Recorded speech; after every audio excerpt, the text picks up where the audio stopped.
right. Wait, hold on. I need to get a few more people in here. I want more people in here. How y'all feeling today? All right, I feel like a little Brooklyn is in the house, but let me try this one more time. How y'all feeling today? All right, a little bit more Brooklyn. It sounds like Queens, but I'm from Queens. But I want Brooklyn in the house. So how y'all feeling today? I mean, any of y'all listen to Biggie? Like, you know what I'm saying? Like, y'all, it's Brooklyn in the house. All right. Thank you all for being here today. We have the Wall Street Alphas here, and they're put together an amazing panel.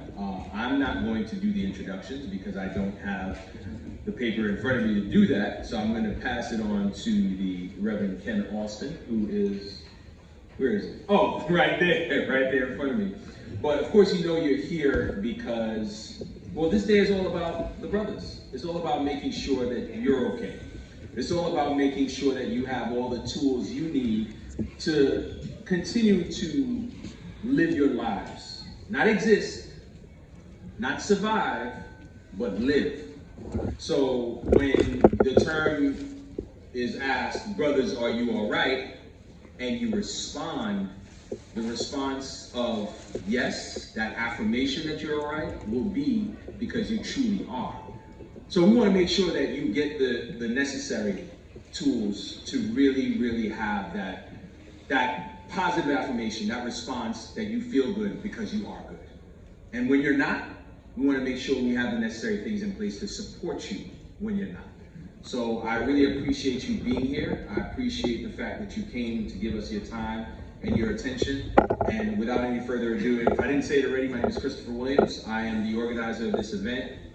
My nonprofit is called Heart, Body, and Soul. This is the Black Man's Health Festival. We do this event annually. I appreciate you guys being here. We'll continue to do this. We want your feedback. We want your continued input, and we want to be able to continue to support this community. And by this community, I mean the community of people that look like us, right? Because Black men need support. Black men need to be uplifted. Black men need to be fed. Black men need to be given the tools they need to feed themselves. And that's what we're about, okay? So the Wall Street Alphas are here to continue that in that vein and make sure that you have the tools necessary to support with an amazing panel. So without further ado, Reverend Ken Austin, it's all yours.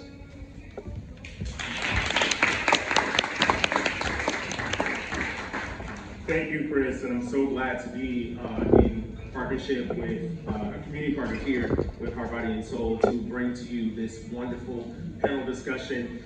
We've named it Brothers, Are We All Right? Navigating our path to balance in our daily lives. I want to give a little testimony of myself before I even go into the introductions. While I was preparing to plan this event, I do a couple of different things. So I'm a vocalist, I'm a performing artist, stage performing artist, I'm a pastor. For our chapter, I serve as a chaplain and the community service coordinator. And a couple of weeks ago, maybe about a month or two ago, I just had so much stuff crashing on me at the same time, and I knew I had to plan this event. And while I was planning this event, I had a conversation with my therapist, and my therapist said, you know what, you do a lot. And I feel like you're grieving some things and things are going on. I just need you to take some time for yourself. I said, that's not gonna look good to the people that I have to answer to, but I have to make sure that the work is done. And he said, just take the time, and I promise you, when you have time for yourself, and you come back to the bargaining table, you'll be able to do what it is that you need to do. And so I had to take some time. Then I had a conversation with Chris, and as I was talking to him about what I was going through, he was talking to me about stuff that he was going through, and I said, this is the topic for today. How do we navigate dealing with so many different things that we deal with in our lives as men, as Black men, and recognize that everybody sees us as the Superman that we're supposed to be, but don't realize that sometimes we can take that time for ourselves and find ways to cope in some wonderful mechanisms to be able to say, I need to take some time for myself, and then can come back and be that person to everybody else. So I've gathered some wonderful clinicians and people in the room to be able to come and have that discussion, and so I want to start introducing them now. Is that all right? Yes. All right. So we want to bring first, he is a licensed master social worker based in New York. He is a creator and host of Facts Podcast, factual, authentic, and captivating and transformational stories, which has been produced, which will produce episodes between 2020 and 2022. Everybody welcome Kevin Caraballo Barrios.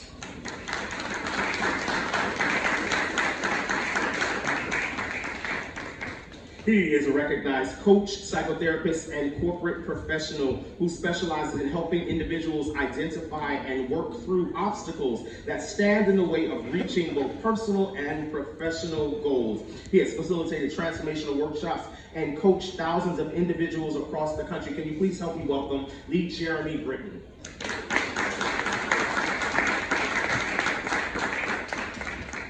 Our next panelist is the weight loss coach. He is a multifaceted facilitator and has stellar reputation as an advocate on the behalf of youth and young adults. He has been a coach and has supported countless men, women, youth, and families in overcoming their own limiting beliefs and breaking through the new levels of engagement. Could you please help me welcome Leslie Butterfly Soul Taylor? And lastly, of our panelists, this is a therapist, licensed clinical social worker, and a mental health consultant. Joshua has spent the past few years in the Crown Heights community providing psychotherapy to older teens and adults who normally wouldn't have access to therapy. His expertise and curriculum focus are dismantling the stigma of mental health and care within the Black Caribbean community in order to create healing and spaces for those who are prevented from having access. Could you please help me welcome Joshua Ware?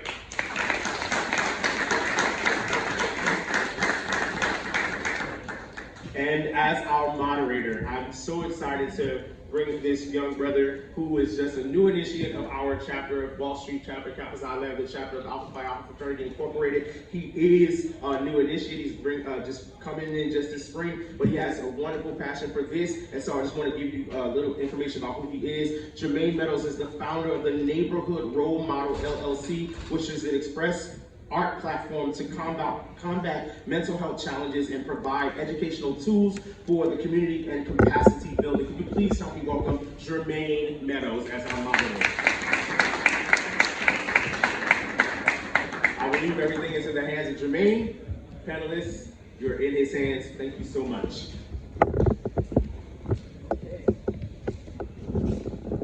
Can we just do another round of applause for the brothers? So to get us started, I want to start off with a poem for Black men. It is Men's Health Month, so I think it's important that we acknowledge that.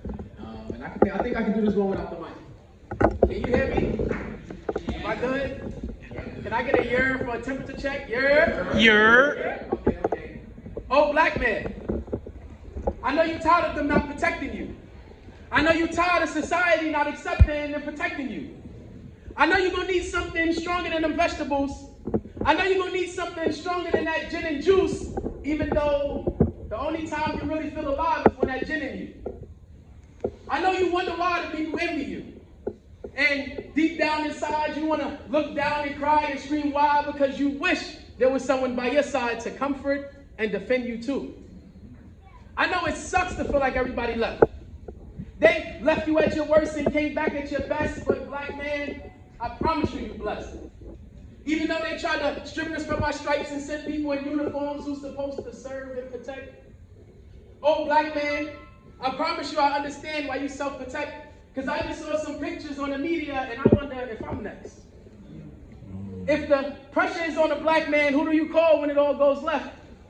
I guess we tired of putting our backs against the wall and fighting until there's nothing left, and oftentimes nothing left equals death. But we've been so conditioned to carry that burden of stress. And as Black men, they say this is what we do best. So I'm here to talk about it because they simplified it and we internalized it. I don't think we're here to compromise this. The death of a Black man, they normalized it, they televised it, but still we rise with piles of lies. I'm so tired of all of these undervalued Black lives that they mask at Black ties. They want death for the kings, but they can't take us alive. Oh, Black man, please hang on to your pride. I promise you I'm by your side. I love you, King. That's the poem.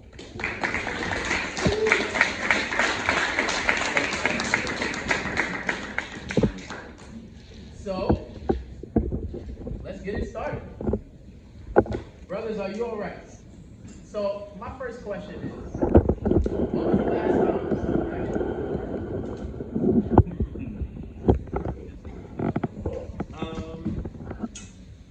Now, the last time someone ask me if I was all right. They were really just doing a temperature check to see if I was all right enough to deal with what they had. But the last time somebody asked me if I was all right, it was actually a seventh grader on this Tuesday that just passed. We had had a tough conversation. They could visibly see that I was impacted by what they shared. And she like came up to me and she said, "Are you all right, Butter? Are you all right, Mr. Butter?" And I was like, "I'm all right." That was the first time where it was really sincere.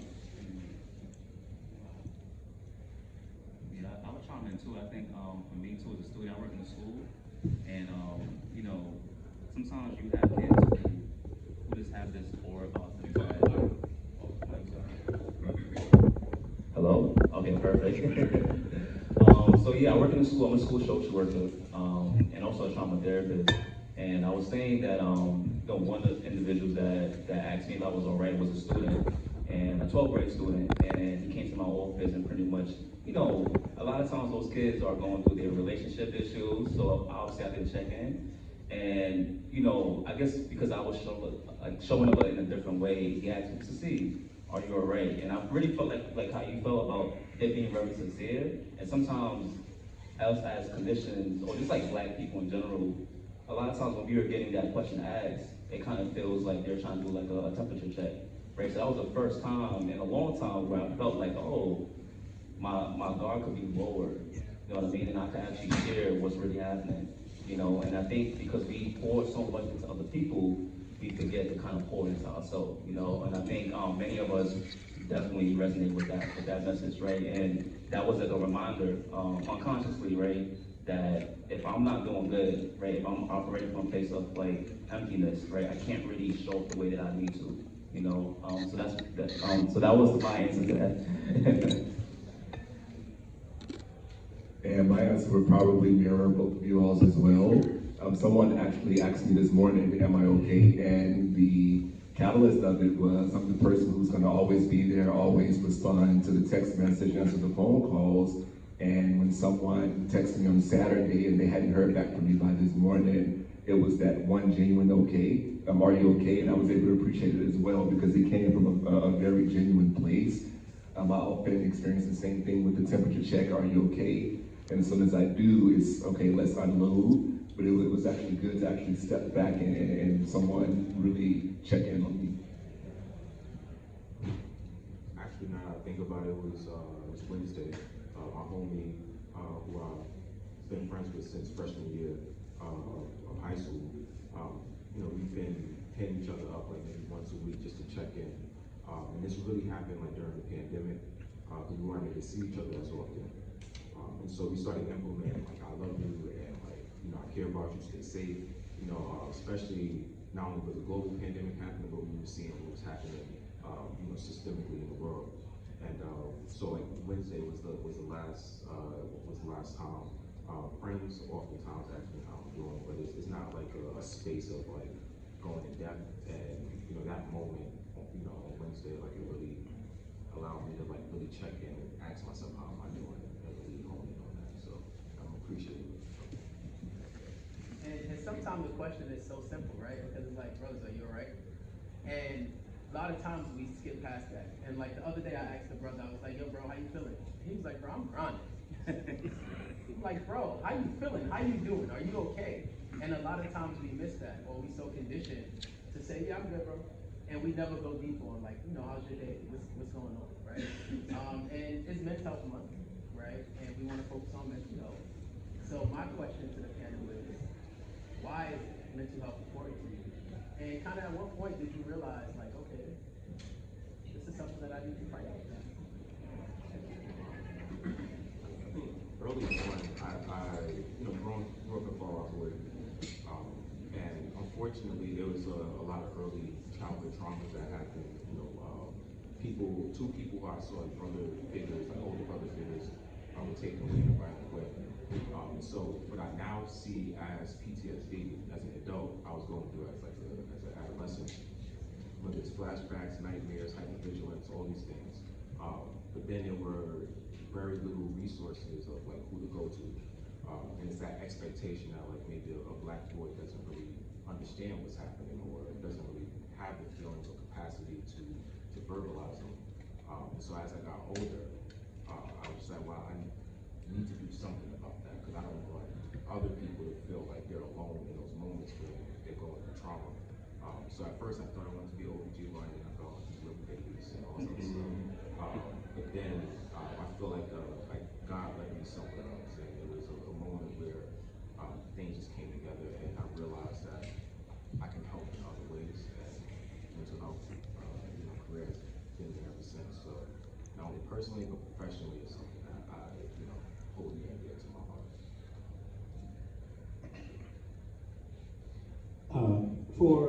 For me, for a long time, I had let a bad day become a bad life.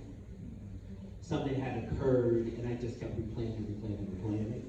And so what began to happen, all the things I had gone through, it actually was shaping the adult that I needed as a teenager. And so for me, it made me hone in on youth and what that looked like to teach people to talk themselves into themselves, as opposed to listening to all the outside noise and being okay with what they hear when they talk to themselves. And so the thing about mental health, I think especially with young people, it's always taken for granted. And I think it's just very important that not only do we speak to it, that we be about it, right, in every single way. Like, we're always leading the charge and talking about, we'll talk family, but won't show up as family. We'll talk friend, won't show up as friend. And some of that is from like childhood trauma and stuff that we don't even recognize. And so we get in a relationship with each other and work out mommy and daddy stuff as adults, when nobody really addressed it with us as children. We're playing musical chairs with the microphone. So for me, it was more so just kind of going through my own bouts of depression and mental health as well. And growing up, just my background, I come from a Southern charismatic Pentecostal family. So the answer was always prayer, prayer, prayer, prayer. And not to diminish prayer, because I do believe that prayer works. However, I do believe that God has put people in place and given us tools to support inside of prayer as well. And just recognizing, okay, we can, rely upon God, we can rely upon the spiritual, we can also rely upon people who are clinically trained to support inside of this. And in going through myself, just realizing, okay, this actually does work, was a big impetus as far as me, deciding to get into the mental health field. Yeah, I think for me, when I think about like my childhood, my upbringing, I was born and raised in Brownsville, but I grew up in East New York, and a lot of my experiences that I remember was very like, you had to be tough, you had to be strong-willed, you couldn't really like show any signs of weakness. And then, I kind of remember like moments where like I got myself caught up in situations, right? And I'm not the toughest person, but sometimes like your environment kind of force you to kind of do things that's not really aligned with your values. And it wasn't until like when I got into college and I started to like, make connections to people who were pretty much like mentoring me, and really guided me into the field of social work, where I realized like, oh, these experiences wasn't really normal. You know what I mean? These things weren't okay, right? I grew up in a time where like gang-related activities was at a high. I remember like me personally grabbing a bag of bullets and going to the house to make sure that my friend who was part of the gang didn't get caught up with some stuff. You know what I mean? And thinking that that was okay. Thinking that I was being helpful. And also looking back on my experience, seeing so much of my friends and people just like really being hurt, and kind of releasing that in ways that wasn't really productive, right? People going to jail for many years just for a situation that could be very small, as like playing a basketball game, getting upset, and then things kind of getting carried away. So I think for me, once I got the tools myself through the field of social work, it kind of made me feel like, oh, this is where I belong, this is where I could do the work, and it's kind of planting seeds. So that's why I like working in the school, because a lot of these kids are coming from the same neighborhood, same background, and even with them, because of how they were raised, right, their experiences are somewhat normalized in a sense. So it takes people like us to really try to reprogram them in a sense, plant different seeds to make sure that they could see things from a different lens, and hopefully, take that with them and just create like that everlasting change. Thank you, brothers, for sharing that, right? And it makes me think about kind of like my first therapy session, for real. Like, and it was in college, right? Like, I'm from East New York, lived in Brownsville, it's back and forth between the two. And then when I got to college, I was like, so you want me to go in the room and just put my problems on the table? And being a black kid from here, you think they're gonna understand? And that was literally what I said, right? And then now that I'm further along this journey, which it took time to even find a black mental health therapist, right? Which is really hard to do, but it had me thinking about like the things that we normalize. And we don't realize that we're going through and living our life in traumatic situations because it's so normal, right? So even working in gun violence at work, we have a survivor network. And I'm like, well, damn, I didn't realize I was a survivor. I didn't know, right? This is just something that happens. People get shot, people die, and life moves on because it's so normal in our community, unfortunately, right? So I want to turn it to y'all to talk about some of the daily challenges that black men deal with in their day-to-day lives. And that feeling of, that expectation, I have to be this, I have to do this, I have to show up in this way. Yeah, I will kind of jump in. I think there's so many challenges. It's like it's so hard to select one, but I definitely think for us, like we definitely experience racial discrimination every single day, and that could be microaggressions, micro invalidations, micro assaults, and so basically like these are moments where there's a bias towards us as a group of people, and it could be very subtle, right? It could be like even going to Target, right, and looking how we look, right? Sometimes I don't wear clothes like that. I wear like sweats or Nike Tech, you know what I mean? And just people just looking at you as if like you don't belong in that aisle, like you're gonna steal something. And those are, I guess, like moments where if you're not aware of how you feel, you can internalize that, and sometimes that builds resentment, that builds shame, that builds a lot of negative emotions. And if you're not trained to really channel it in a way that's positive, we could show up in different spaces really not like ourselves, and that includes like relationships, just being angry, not having the capacity to have conversations. So I think those are some issues that we definitely like deal with on a day-to-day basis. And yeah, I just think that one of the things I try to work with my patients in our clinical sessions is to, how can you be more present in the moment, right? A lot of times we're moving on a fast pace, but sometimes we have responsibilities, we have things to take care of, but a lot of times we neglect like those medical health, public health issues that pretty much is not really resolved. And then years later, we're trying to catch back, and that could be a hard thing to do because so much years has passed. Yeah, just to piggyback on it, I want to say peace is one of the biggest challenges on a day-to-day. I think whether we're talking on a macro level, whether there's systems in place, or we're talking about interpersonal relationships, inner peace, and like I spoke about, is that hypervigilance, like always being aware of, at least I can say for myself, my position in the world. How do people perceive me? How does patriarchy work against me? How does homophobia work, against me? How does being black, having the intersections of different identities, and then, having to navigate through what the authentic self looks like.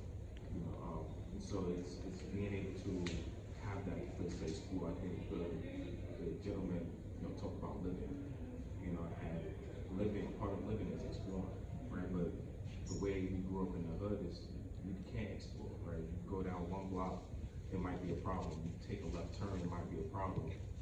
Even the fact that we have to learn like what graffiti looks like, what handshakes look like, what set you're around, and how to navigate with it. Like we've been constantly, really trying to figure out and decipher how to be or who to be in those moments.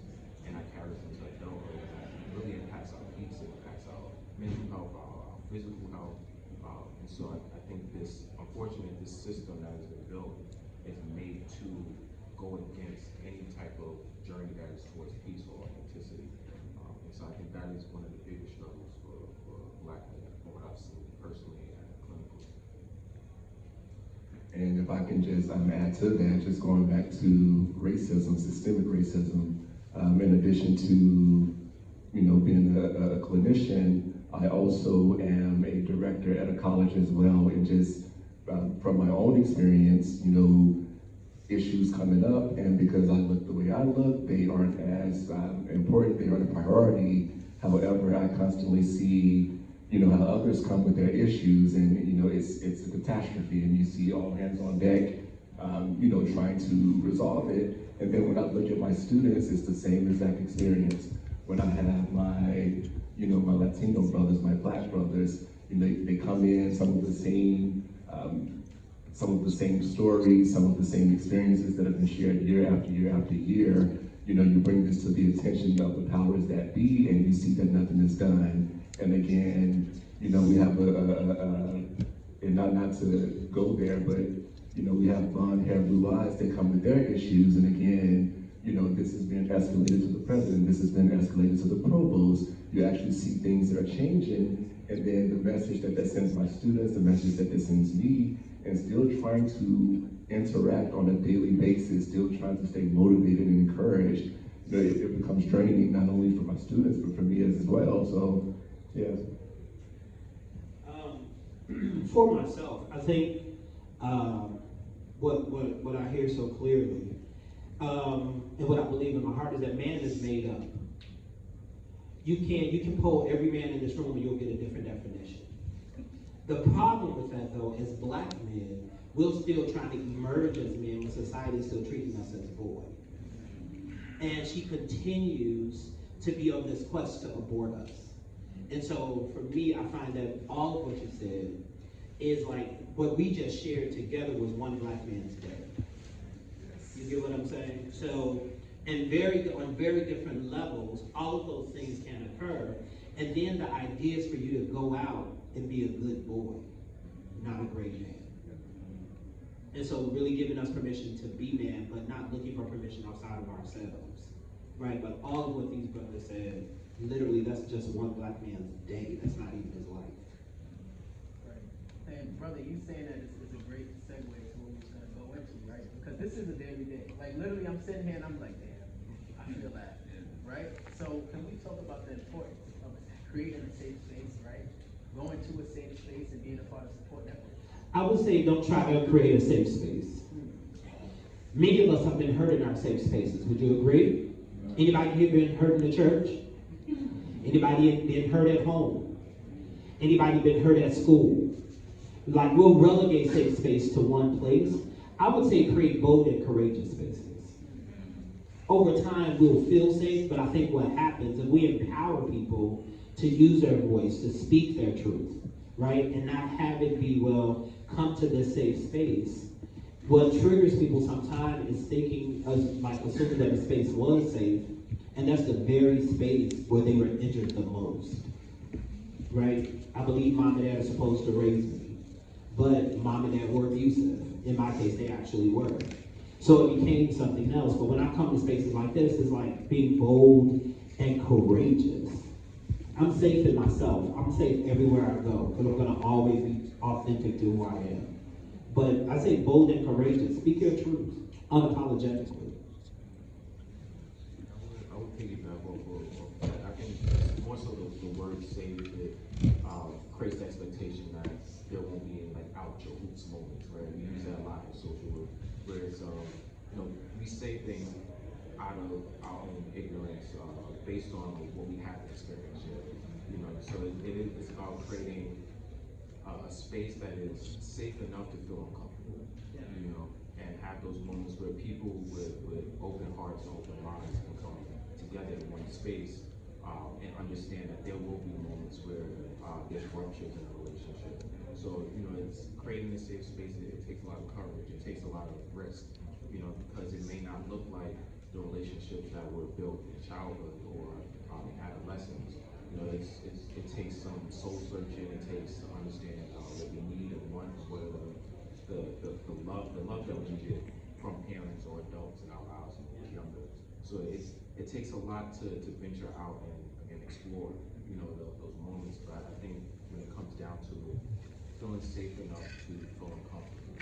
you know, and feel that discomfort, knowing that it'll lead to a bigger community and a more community you can immerse yourself in, where they're asking you how you doing, or they, you know, giving you that hug, or they're telling you, hey, I love you.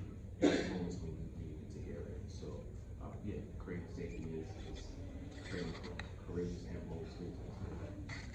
And but I would add to that too. Well said. I think about boundaries. You know, I know growing up for me, boundaries did not exist. I didn't know what a boundary was at one point, and so I think also you have to be able to be okay with saying this is what I do like and this is what I don't like. Some boundaries could be emotional, it could be physical, it could be time and space. So it's like knowing that maybe I shouldn't walk to that section right there because I already know like the energy is off. And so just kind of being more in control with like what I do, I think could be very helpful. Just kind of just owning up to like your authenticity and just being organic and just being real with yourself. So not being in denial, because that will get you in trouble, you know? And well said by everyone. The only thing I'll add to that is also just being a safe space. When I say being a safe space, just really being intentional. One thing that's kind of been on my mind over the past few years is just seeing a lot of brothers who look like me, who are younger than me. And you know, with the work that we do, we hear so many stories, we hear so many different experiences. And at some point, I realized, you know, folks were coming to me for mentorship, and it was almost kind of like a default. And at that point, that's when I made the decision. I don't want to be a default member. I want to be someone that's going to be intentional around making sure that he has a space, making sure that he has someone to speak to as well. So with that, just knowing that, just knowing that we have that responsibility and actually stepping up and taking that responsibility. All right, thank you, brothers. So I really like what you said about the bold spaces, right, and the courageous spaces. Let's build on that. And how do we celebrate the resiliency of Black men, right? Celebrate the strength of Black men. What does that look like? And in the process of navigating survivor's guilt, right, and our traumas. I think one way to do that is support Black men with taking the "woe is me" out of their conversation and really get clear with like, "Whoa, it's me." It's literally on us. Do you get what I'm saying? Because I think we can slide into that "woe is me" and get stuck there. And so we'll be trying to liberate ourselves talking abundance but living in scarcity. I think the other part, in creating those spaces, like in who we get to be with each other, I think it's about relationship. Can we just switch for a quick second? Here's what I find, right? Is there anybody here from the Caribbean? All right. Is there anyone here? Here you go with. He gave me some stats. You know what I mean. Is there anybody in here who perceives themselves or their family as being immigrants? Here's what I've learned about people who come from different places and come to this America. I'm looking for Black men to have the same kind of pride that a Jamaican, a Trini, like when you talk about, if I ask the Black men who are American born to throw up a flag, they're not going to throw up the American flag, they'll possibly throw up their city flag. Right? And so what I find is that there is a pride that sometimes escape us as a people, and so we only sometimes will have pride in our things. I got a this, I got a that, I got a this, I got a that. That's what gives me value.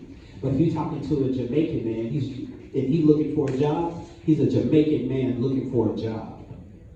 Do you get what I'm saying? There's still a place where he gets to know that he can rest inside of himself in the community.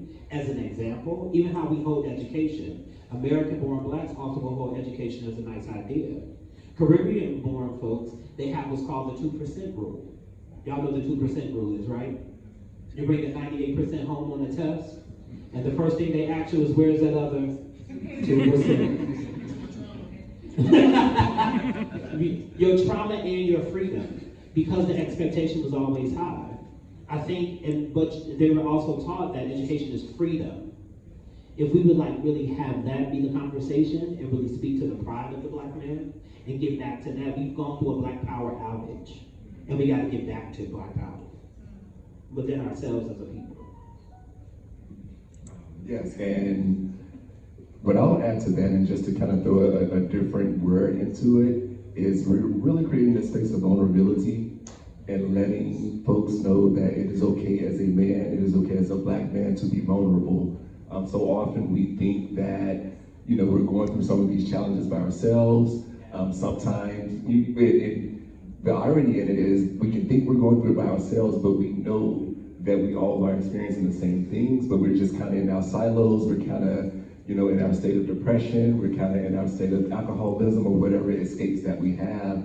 And just to let people know it's okay to say I'm hurting right now, I'm not feeling good right now. I actually cried, I was actually on my bathroom floor crying last night, and not looking at that as a weakness, but really just the first step in saying that I need support. The first step in saying that I'm not okay. And the thing about it is, and one of our mentors, she always says, you can't shift what you're not willing to be with.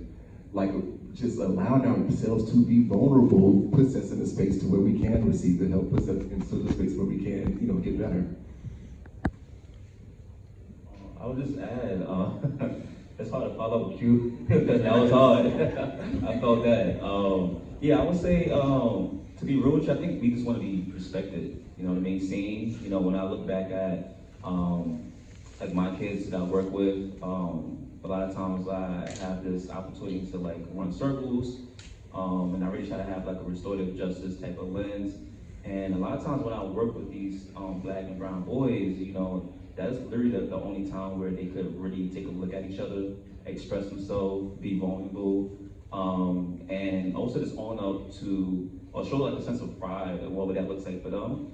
And I think we don't really have enough of those circles being held at home. A lot of times parents are essentially overworked, trying to put a roof over their child's head, which is understandable. So I kind of go back to the individual, that we have to kind of make time for the things that we want to prioritize, and that is very important, And I speak from experience. Sometimes I don't want to do anything. Sometimes I'm so burned out that I'm just tired, and I don't want to talk to kids, or I don't want to have the session that I have on a Saturday at 10 o'clock in the morning, you know what I mean? But I think part of it is also taking care of yourself. A lot of times we are experiencing compassion fatigue, of just doing and not receiving.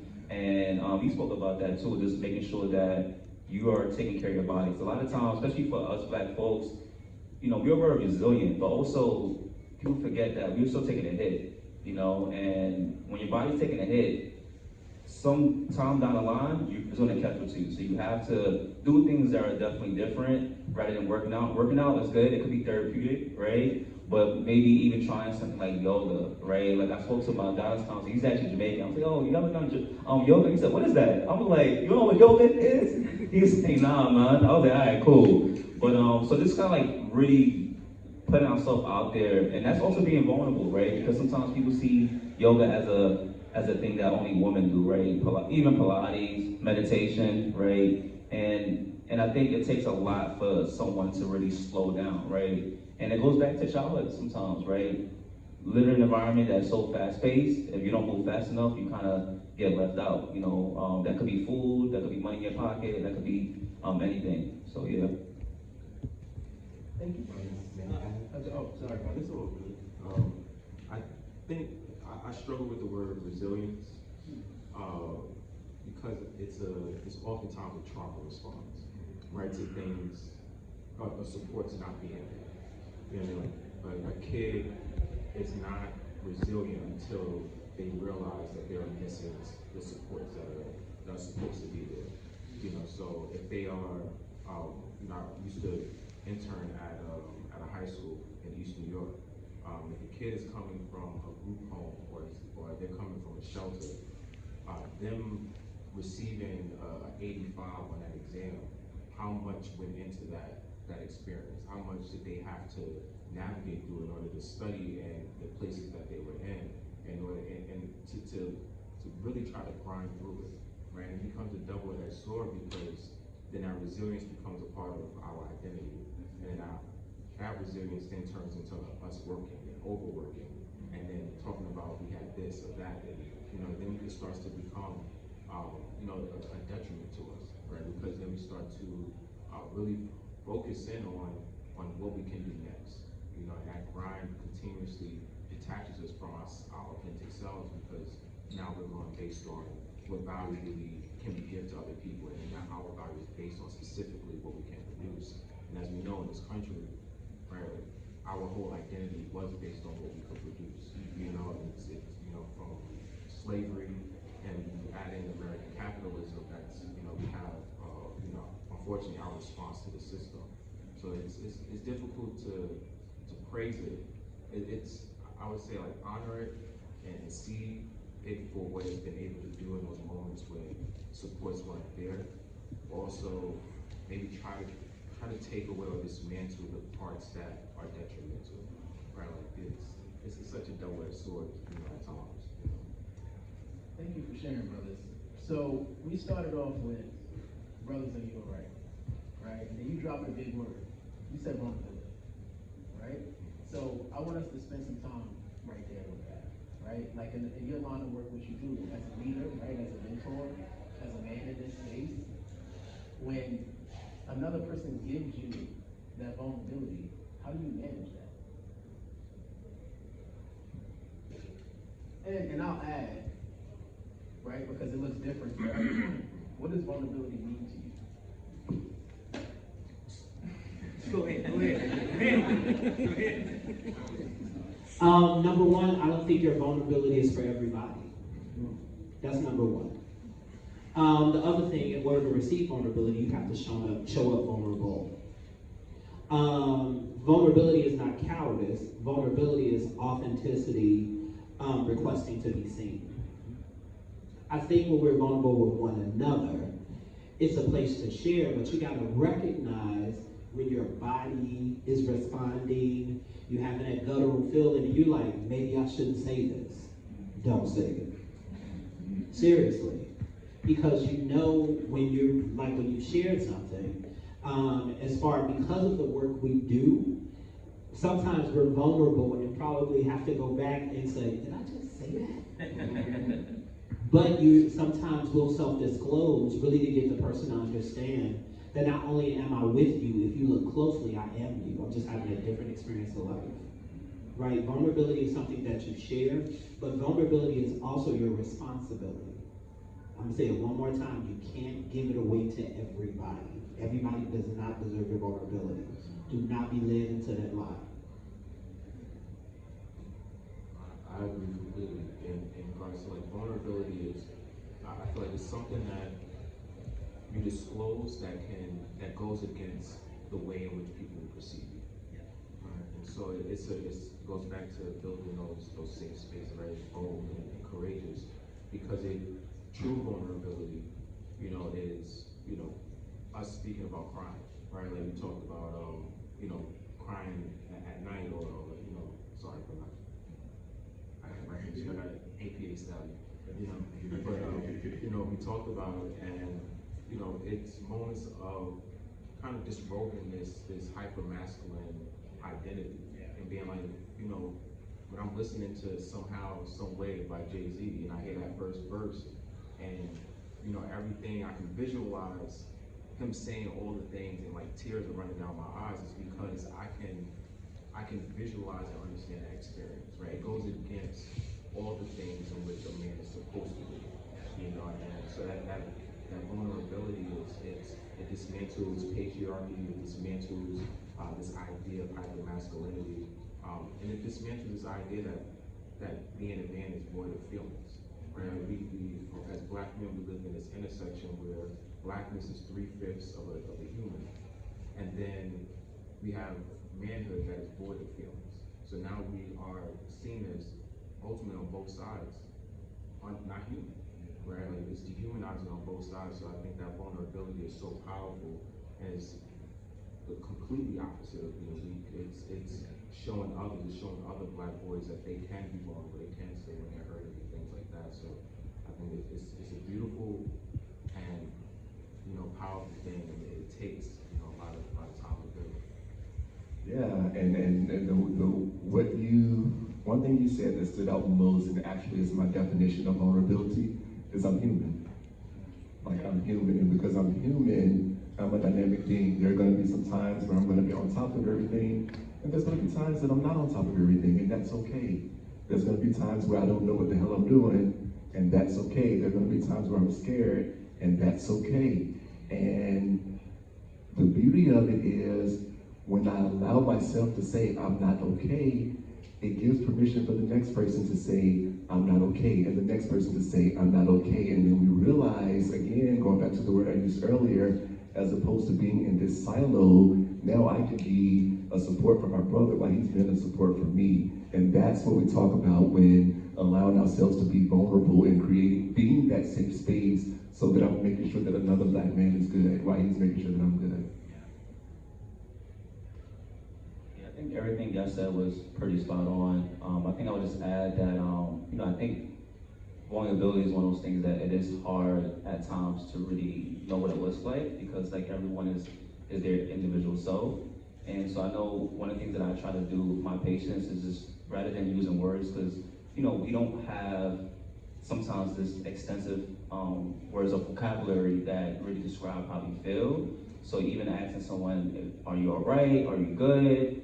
A lot of times you're going to get a response that just kind of like, it's like a summary, right? It doesn't really captures everything. So a lot of times even using music, I will add that in my sessions, using metaphors, using color, and these are things that really can help everyone to really have a connection to what it looks like for them, because like, for me, vulnerability could look like me cooking, you know what I mean?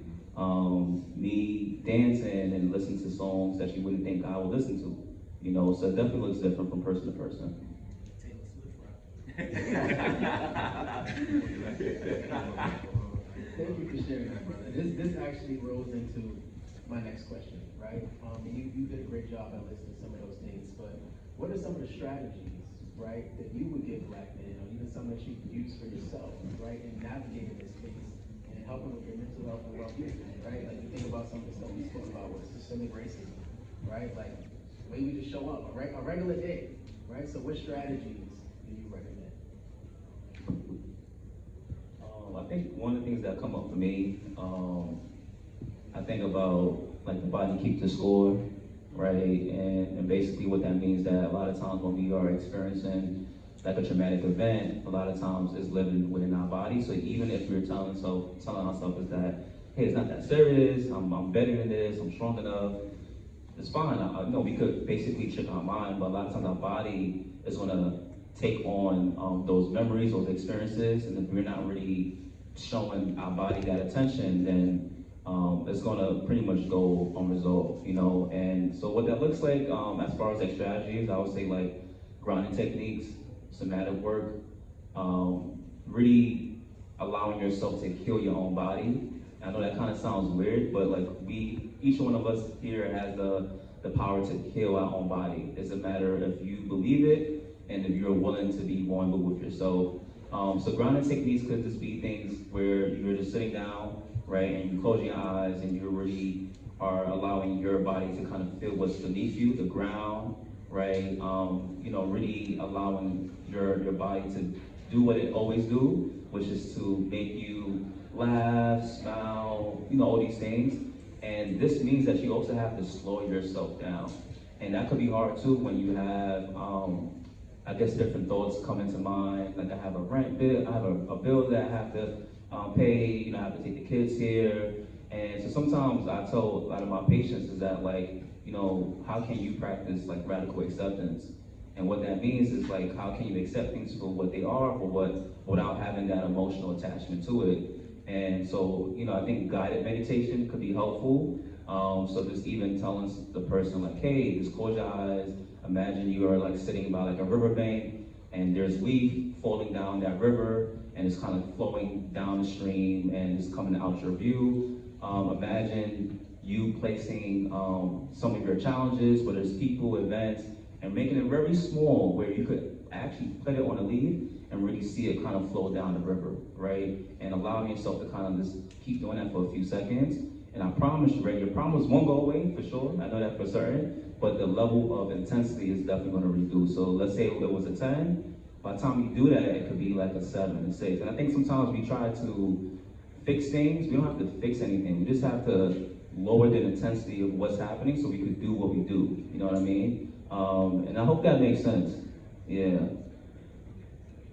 Yeah, and I'm also big on incorporating music, so that's definitely a tool that I utilize quite frequently.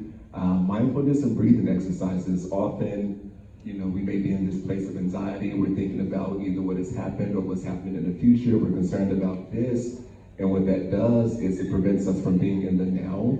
So, breath work, really paying attention to our breath. And if I can do just a quick exercise, it'll literally take less than a minute. But a breathing exercise that I always utilize to bring myself to baseline, and is simply breathe in for 7 seconds, hold it for 3 seconds, and let it out for 6 seconds. And I do that about 3 or 4 times in a row. And for me, like I said, it helps to let go of what has to happen tomorrow or what has to happen in the next hour, but it just brings me into the now and the present. I think the technique really depends on the person and what you need. What speaks to you, I think for some of you all, anybody listen to music when they're sad? Anybody listen to music when they're feeling good? Sometimes you want to find those words that speak to you. For me, I'm big on affirmation, and I'm big on affirming myself. It can go anywhere from I am loved, I am light, to I am the shit. Right? Sometimes you gotta talk to yourself a certain way. I'm big on talking yourself into yourself. And I find myself, I had a situation on the east side of the city. I had went and did some retail therapy, and I was walking down the street, and I was like, yo, why are these people looking at me like that? And I had to say to myself, I belong here. I belong here, I belong here, I belong here. And not belong to get acceptance, but belong because I say I belong. And you gotta constantly talk to yourself. It's all the messaging. It's all how we talk to. You'd be surprised how many people go to the gym, but leave their heart and soul somewhere else. You'd be surprised how many people eat until they're uncomfortable. And then none of it is tied to fitness, none of it is tied to food. It's all tied to what we think about ourselves. And so it's really about speaking into myself. That's something that I'm really big on. And I'm really intentional about speaking into others. I mean, I think the important part is that, as everyone said, right, it sounds like it's more so finding your niche, right? Like finding what connects to you, having a morning routine. Me personally, I can pray, journal, have my therapist, go to the gym, have a morning routine, make sure I eat throughout the day, make sure I drink water throughout the day, and then have a night routine to let me know that it's time to turn my brain off. And so just having a structure, and it's really about reparenting yourself. And that morning routine can look like anything you want it to look like. The night routine can look like anything you want it to look like. But it's about what fits you. What did you need growing up in order to create that stability and that secure feeling? And so it's the world is wild sometimes, so we need something to come back to in order to feel secure in ourselves. Those affirmations, my dad is a pastor, so and he named me very biblically, very Old Testament. But having moments when I couldn't afford a therapist, saying, I'm fearfully and wonderfully made. He didn't bring me this far to leave me. And it's being a reminder, and then taking my name and being okay, Joshua went through the wilderness, so I guess this is my wilderness, and I have to navigate through it. What does that look like? And just however it looks for you, just keeping it, to heart, and follow your authentic self in your routine. Thank you, brothers, for sharing that. As I was listening, it made me kind of think about what got me into poetry and my poetry journey, right? I'll be pissed off, and I'm like, you know what? Go write this down. And by the time I get to the end of the poem, I didn't even realize all the additional feelings that ended up there, right? And now I'm processing it in real time.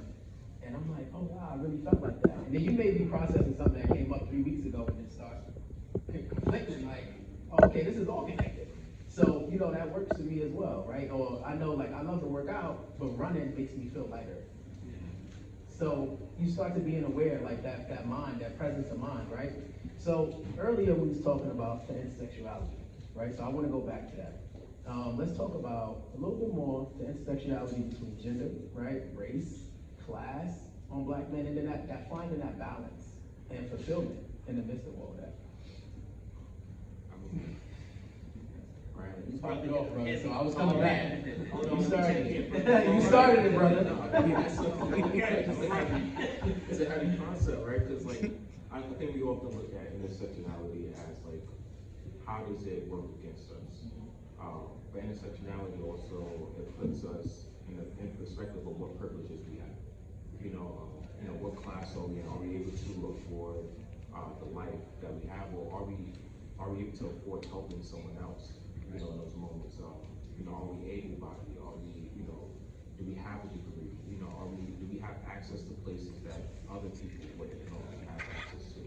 And so, being in that intersection, especially being a therapist and being in space with folks who may not have the same or similar privileges as myself, is really asking that question of like, how do I show up, for them, and also look at my internal journey in order to be a vessel and be a tool for them as well. And so, intersectionality is me growing up in the hood, but I also had a two-parent household, and so I had dual income.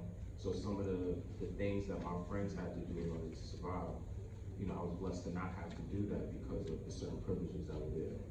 So it really depends. Unfortunately, in this system, money is everything. Money is unfortunately God to the system. So it really depends on where we're at, but it's sometimes it's such a struggle to figure out exactly what our powers are, what our privileges, but also what's holding us back, and how sometimes they can both be one and the same.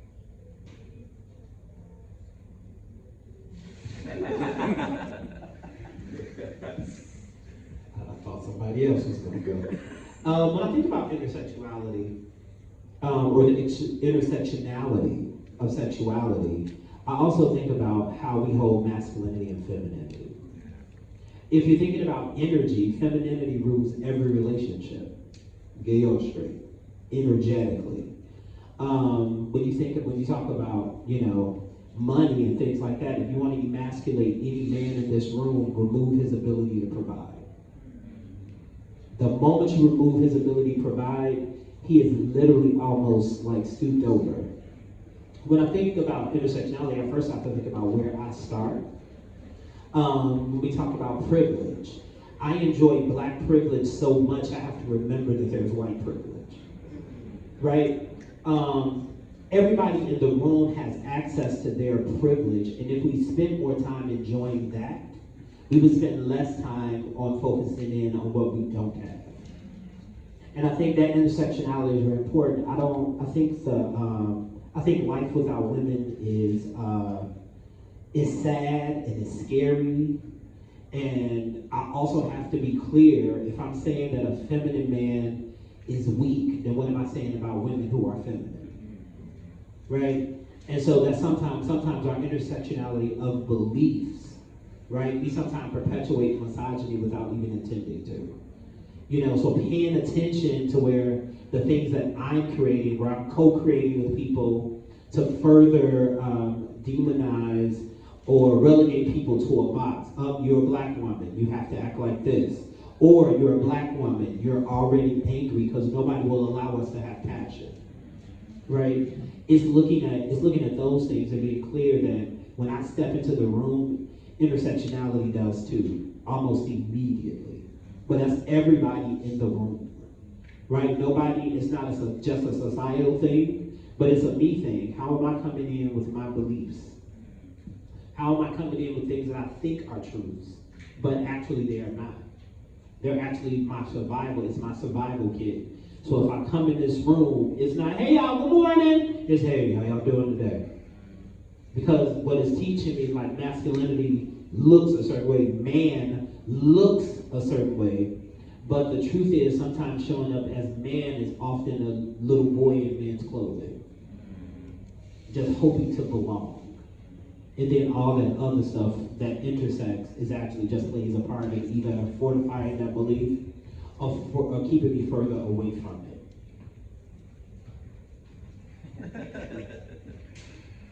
I want to say I'll pass on that one, but so for me, it's more so when I think of intersectionality, and then this word keeps coming up for me, silo. At the end of the day, at the end of the day, I'm a black man, and I'm going to, or I experience issues that black men experience. I'm a gay man, I experience issues that gay men experience as well. And so often, we can be so focused on our own experience that we become blind to others' experiences as well. So this is really just adding a little bit to what you said, but it's a responsibility that we have. You know, we have black women, we have, you know, Latino women, we have, transgender. When I think of intersectionality, it's really just bringing spotlight to all of the different identities in which there's been marginalization, in which there's been oppression. And once we are committed to, equality, once we are committed to justice, breakthrough for all the different identities, all the different groups, then we're going to succeed as a society. It becomes more of a win-win as opposed to just making sure that I'm winning as well. So a little bit to add to it. Yeah, I think for me, when I think about intersectionality, I think that, I just feel like we just have, as people, we just have to accept people for who they are, for how they show up, and just acknowledge that being different is okay, Like I grew up in a neighborhood where everyone's predominantly black, you got Hispanic, I'm Afro-Latino, so like for me, I also had to like dive into that, like what does blackness look like for me, And I think one of the things that kind of helped me is just knowing that it's okay to have a different path, to have different experiences, to have different upbringings. Like you said, you came from a two-family household. My mom was born in Venezuela, right? Coming to Brooklyn, New York was like definitely like a culture shock. So I don't know. I just feel like acceptance is one of those things that people just have to learn how to apply it to everyone and to themselves. And sometimes it can be hard because sometimes accepting can make someone feel uncomfortable, right? Because they are not really in tune with themselves, or they feel like maybe the access or privilege that they have is different. And the way I try to live my life, I try not to worry about certain people. Like I was at the gym the other day with Wifey, and she was like, "Yo, like you don't care what people think." I said, "I don't care at all. I'm living my own bubble. I don't care what people think of me. I don't care what people how they look at me. I'm just worried about like how I'm showing up, how I feel, And I just feel like we as a race, we just need to do those things. I'm all about positive vibe.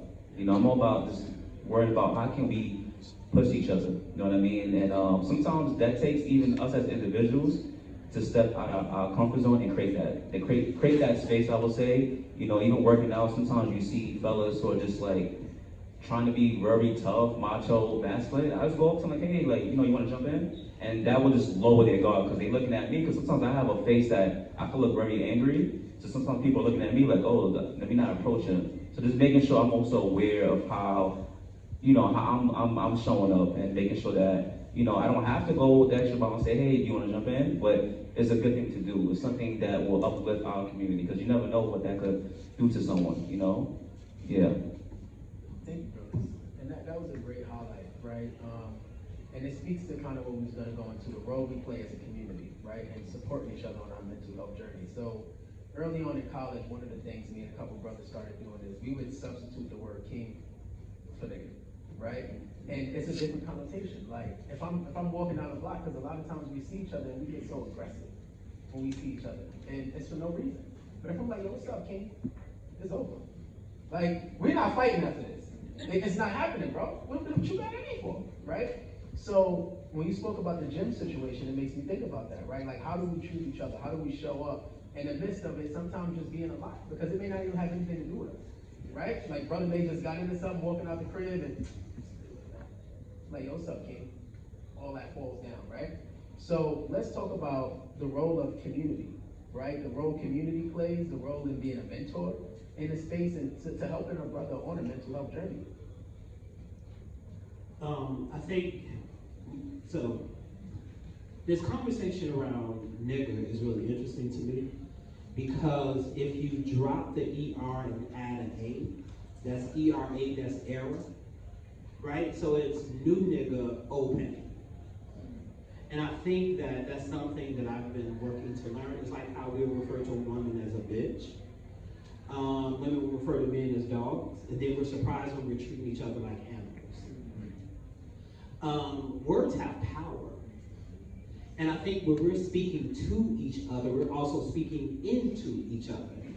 And so as community, I need to be mindful that I'm speaking of my version, a version of myself that's a woman in a denim coat and a dope dress and some kicks, and be able to speak to myself in such a loving way that it reflects back that even if she don't say it back to me, she has no other choice but to turn to the other person and say it.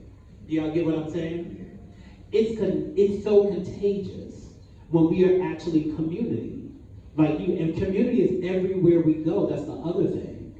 Stop having community just be where you come from. If you step into the grocery store and you in whole paycheck, right? That's your community too. Or if you're in the C-town, that's your community too, right? Trader Joe's, that's different kind of money. But what I'm really offering is that community shows up where you show up. But how we speak into community is really important. And to your point, what you're talking about is what I really live by more and more, is that every now and again, as a people, we need crown adjustments. And so all you're doing, you and your brothers got clear that I'm gonna adjust your crown. But we get to do that for the men and the women and the persons in the room. Like we just get to adjust those crowns in each other by saying, first, I see you. I completely agree. I think even with gym culture, I make sure. I need for y'all to use a different reference. I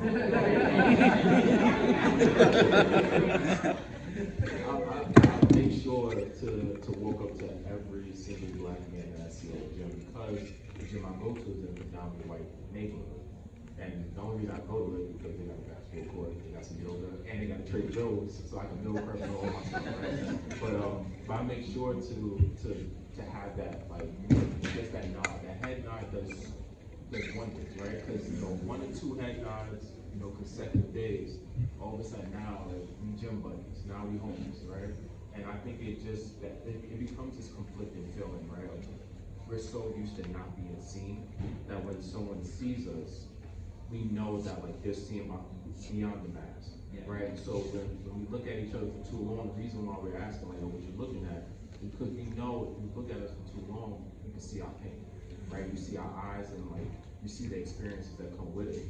And so, I noticed that especially a lot of the younger black men or black boys, a lot of times they avoid eye contact, because I think they even understand the power of that eye contact and what that means.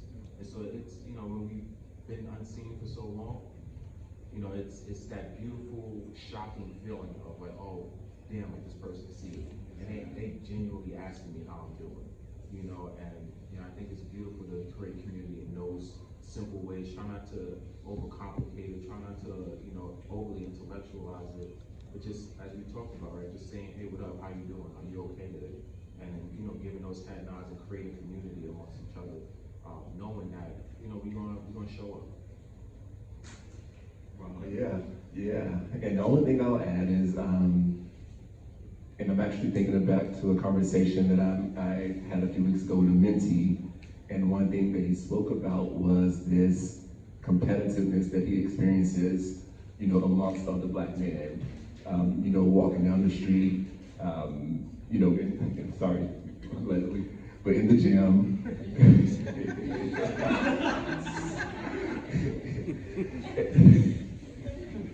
Go ahead, man. And one thing I told him is how can it be different because of what you have to contribute? So, when you sense that competitiveness, then I use the same thing, just a head nod, just a what's up, how you doing? And it reminded me of, and sorry Leslie, it actually reminded me of going back to the gym. There was there was a brother at the gym, and I would see him every day. And I don't think we ever sat and just had a conversation, but he would just walk up to other black men and, hey, have a good day, brother. I love you, brother. I love you. I love you. And just that one simple thing, it was just like, and especially with me being a gay black male, right? And I'm talking about, you know, like live in the gym, probably work out, you know, looks like 5 hours a day. And, you know, being a gay black man, there's always, at least for me, there's just kind of that reservation there.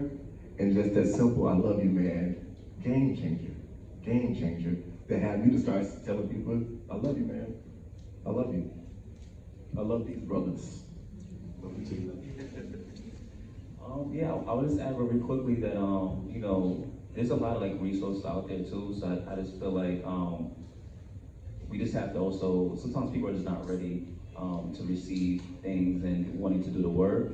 So we have to, as a community, have to find ways of like bringing it to their, I guess, comfort zone. And sometimes that means like being more involved in the community, speaking their language, you know, like not really making things overly complicated, and just making things very easy to attend to, you know what I mean? Like, so even like what we're doing today, this is like one of those, yeah, it's big, it's major, you know, and like even when I entered this place, I felt welcome, I felt seen, it felt good, I felt light, you know, I was rushing here too a little bit, so like as soon as I came out, I slowed down, you know, so I think like those moments could definitely could help out, yeah, for sure.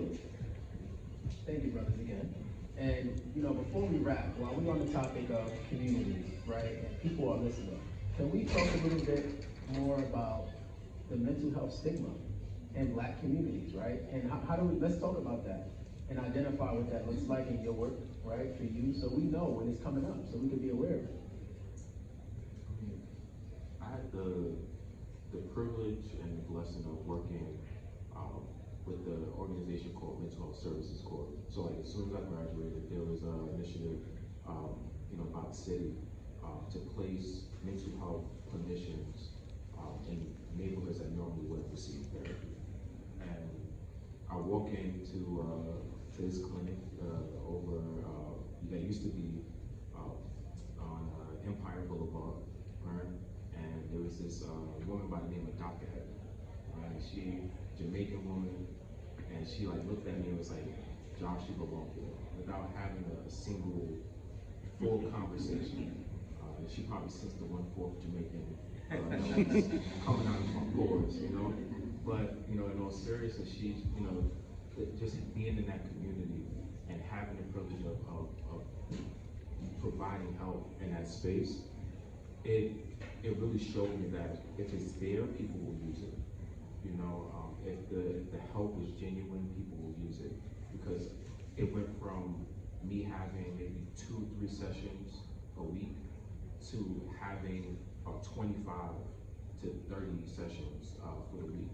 And you know, it goes to show that people who've never been in therapy before with complex traumas, you know, some women, you know, being in their 70s talking about their, you know, talking about their sexual trauma that they never spoke about before. You know, dudes who were gang affiliated, walking in, you know, sometimes, you know, having to leave that thing in the car when they come into the office space, but being truthful about why they have it on them. You know, and so if it's there, people will use it. And you know, unfortunately, we live in a city where they constantly defund these things, and they rather fund police and they rather fund punishment. But you know, if people had the resources, if we have the resources and it's genuine, we use it. And I've seen it, you know, from clinical experience. Yeah, I would add, so I have the privilege and, you know, working at Global Trauma Researching, which is located in Nostrand Avenue, so it's like by Junction, those who live in East Flatbush. And there I work with a lot of patients who are mainly Caribbean people, you know.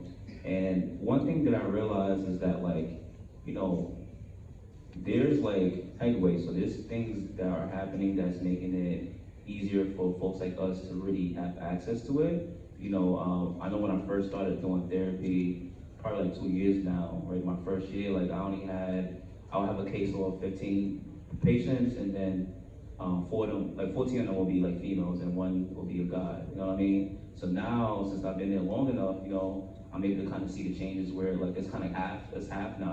I have guys and half women, and so I think there's like noises. There are things that are happening to make folks like us to be more comfortable, and I think it kind of goes back to like consistency and being able to know that we are living in a society that is very systemic, very much so that the policies that are made is not really geared towards us. So we have to be able to also find ways to, whether it's voting, whether it's like community organizing, sorry, and to really put pressure on politicians, especially those who are serving us, to really start to make policies that are more geared towards like making us feel more seen, and that could mean like even at my agency getting a stipend or funding for those who don't have access to mental health services, right? Because unfortunately, I have probably like 4 patients who I had to terminate with because of insurance, right? They had a huge balance, so the insurance got cut off. So sometimes like people don't have access to it, not because they don't want to, but they just don't have it, So just having those conversations, I would say, is something that I want you guys to really try to have. And then as far as stigma, I think the stigma is always going to be there because like we are dealing with like history, but I think the good thing that I have been seeing, like I will have patients who are coming to me, they're like 40, 50, and they're referring to their parents as like the parents are viewing them as like something's wrong with them, but I'm giving them the tools to have conversations with them. So and slowly but surely, I feel like we are like breaking like generational curses, but I think it's going to take time because we are dealing with many years of like us being held back, us not having a voice, us not really having that authenticity that is being embraced now. I feel like therapy is kind of like it's like something that everyone wants to do now. You know what I mean? There's a lot of buzzwords that irritates me. You mean like so, trigger? Trigger is a big one. Yes. Narcissism? Oh, so a lot of times our work too is to really educate people that this is what therapy looks like. This is words that maybe you should take out of your vocabulary. These are the words that are more suited to your needs. And and it's kind of just fighting against media in a sense too. I think a lot of people are doing things for like clout or just to say like, yeah, I'm in therapy, and maybe you don't need to be in therapy. You know what I mean? Like therapy is not for everyone. I'll definitely say that it's not for everyone. So yeah. And what I will add to the conversation is just the conversation around stigma, in regards to mental health and the Black church. We all know that, the Black church has been very influential and a pillar of our community. And for the longest, mental health, it wasn't discussed. I remember specifically, telling my sister I was depressed. And the first thing I heard was, that's not possible. We don't get depressed in our family. You need to go to God. And the fact that, there's been a huge shift to where, when it comes to religion, when it comes to the Black church, there's now an acknowledgement of mental health that's starting to occur. Now you're starting having, pastors who are doing, Christian counseling, actually getting clinical training to combine the spiritual with actual tools and techniques that are going to support. Because what happens is, for the longest, we were going through pastoral counseling, and although the intention was good, it was a lot of damage, because at the end of the day, like I said, we recognized the power of God, but you had these individuals who didn't have the capacity to actually effectively treat mental health. So that the fact that you have, ministries such as FCDC, who actually has a, counseling program, and now that's, I wouldn't say it's quite yet becoming the norm, but I'm glad that it's actually trending in the right direction. I think when it comes to, may I ask you all a personal question, but you don't have to answer it if you don't feel comfortable? Is that okay? Who in the room is currently in therapy? All right, great, thank you, hands down. Thank you for your honesty. Here's what happens with the conversation. I don't think the stigma is the same. I think as we get older, therapy becomes more, it's a real conversation for people. I would just ask the public, please stop going to Google for your therapy. When we get to those where Instagram and TikTok, please stop self-diagnosing, right? If you're gonna do that, go to a therapist. If you're going to therapy, tell your therapist the truth. They can only support you inside of your truth. They won't be able to support you if you're only doing the surface work. Does everybody get that? Yes. And so that's my encouragement to you. Stop going and being like fake therapists to yourself and to others. Is there anybody here with OCD? See? Therapy. Right. That's that fake OCD. Does anybody here have fake OCD? Some of y'all just rolled your eyes at me. I didn't judge you. But I'm just saying we'll go diagnose ourselves with something. Anybody here have anger issues? See how y'all fake doing that and don't really know for sure? That's what I mean. Like, if you want to go get diagnosed, go get a diagnosis as opposed to diagnosing yourself and then using that as an excuse to be an asshole. Oh no, I have ADHD. That's why I didn't call you. Well, you not suffer with depression. That's why. You want to be clear how you're weaponizing therapy. And by you, I mean us. Like sometimes we'll weaponize it. Because I'm clear, us up here can easily go, no, I'm good. And good can really mean, don't talk to me right now. Y'all get what I'm saying? Yes. Yeah, I would like to add, especially with, when we talk about diagnosing, especially, when we talk about the complexity of diagnosing, and the reason why it's important to not go to Google, not go to social media, is because there is this book called the DSM-5. None of y'all better go buy this book. Please don't go Please don't go sit down and try this book. Right? But it's important because it takes so much time to create a diagnosis, especially when it comes to personality disorders, especially when it comes to bipolar 1, 2, schizophrenia, OCD. I've had many of people come into my office with PTSD, but a prior clinician told them that they had bipolar disorder, or they came in with intimate exposure disorder, which is a secondary diagnosis to PTSD, and so it's having those moments where you can truly sit down with someone who's going to hear you, going to understand you, and also not use the DSM as Bible, but more so as a support to what you're already saying. So just be careful with social media, and then also find someone that you feel comfortable with. Just like you find a doctor, just like you find a nutritionist or a trainer, find somebody you feel comfortable with, and then go from there. Thank you, brothers, for sharing. Now we want to turn it over to the audience for any questions. Okay, there we go. All right. Hi, thank you for sharing this wonderful information. I have a quick question. I noticed that one thing that's been left out of these conversations around mental health is leisure. And something that I'm working on personally is Black leisure and the history of it, vacation, just leisure, enjoying nature. And I just want to know from you all,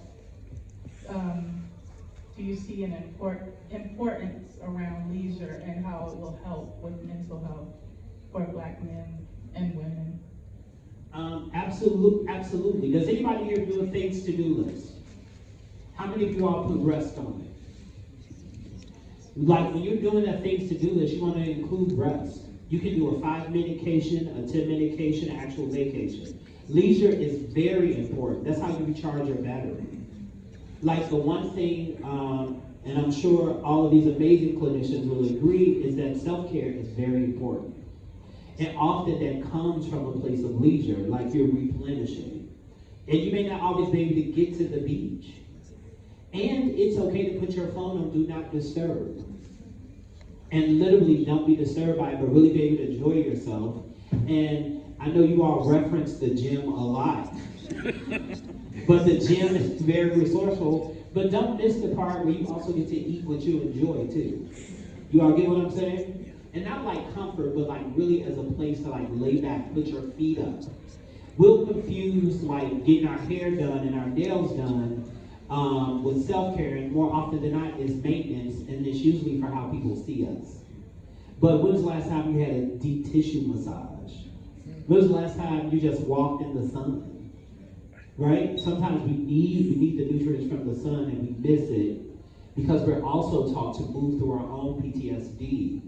And it's almost shame-worthy if you find yourself resting, as opposed to adding rest to the conversation so that it's not work when you go to rest.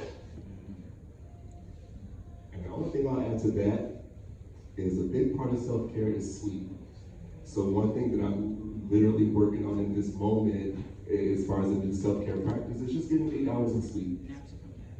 Exactly. So yeah, make sure you get enough sleep.